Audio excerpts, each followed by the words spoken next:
పైవాడే ఎదురే వస్తే 16 ప్రాయంలోనే వయసే నిలిచే చక్కని వరమిమ్మంట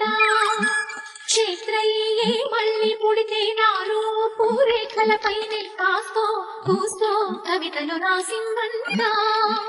తెలుగు భాషలో అక్షరాలు 56 తెలుగు వనితలో ఎన్ని వన్నెలో ఎవరు చెప్పగలరు వానకు మబ్బులెంత ముఖ్యం తీరకు తీగలెంత ముఖ్యం తోటకు పువ్వులెంత ముఖ్యం పుడమికి పడకలెంత ముఖ్యం మగువే లేకుంటే ఏకాకి లోకం జిల్లని ఊగింది ఏటి నీళ్ళల్లో తడిసేటి ప్రాయం మరి మోగింది కన్నె గుండెల్లో కాంబోజీ రాగం